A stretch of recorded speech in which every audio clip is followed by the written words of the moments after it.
In this example, we're going to be dividing, and sometimes it's now called simplifying, because we've got a mixture of numbers, and now we're going to include some unknown numbers. And those numbers that we don't know are going to be represented by letters. So this is dividing, and we can see the line there with something on the top and something on the bottom, but very often the question is actually written as simplify. So we're going to go about it in the same method as we did before. First of all, we're going to take our top number and we're going to write it in its prime factors. So 42 as its prime factors. 42 is 7 times 6. 7 is prime. 6 is 2 times 3. They're all prime. So 42 is now going to be 7 times 2 times 3. We also have a squared. A squared can be reduced down to its prime factors of a times a. And on the bottom we have a 6. So 6 now needs to be broken down into its prime factors. That's 2 times 3 times 3. And then a is a single factor. What we can do now then is we need to start sorting this out and seeing what can be done. So what we might do first of all is we may take this idea of changing the order of some of those numbers and letters on that top line there, because we know that if we did 2 times 3, the answer would be 6, and if we changed the order and did 3 times 2, the answer would still be 6. So by changing the order, it's not going to change the problem. So we can change the order. Okay, so let's have a look at changing this order.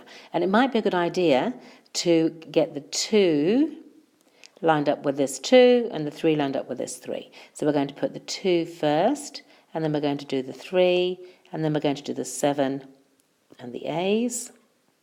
And underneath we're going to leave it as it is, 2, 3, A.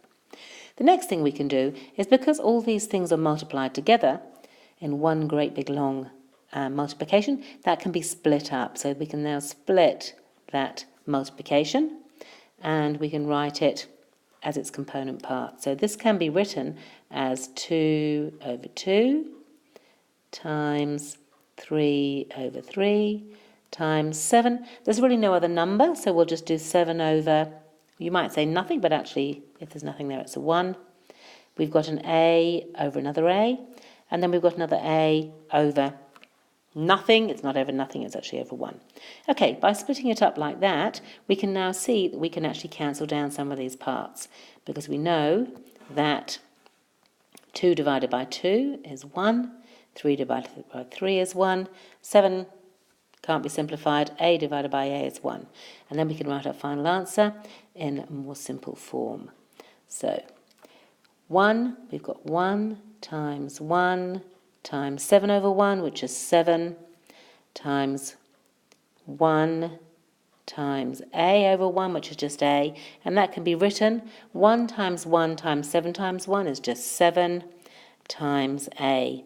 And remember, when we're writing multiplying, we usually don't bother with the times sign because it looks too much like an X.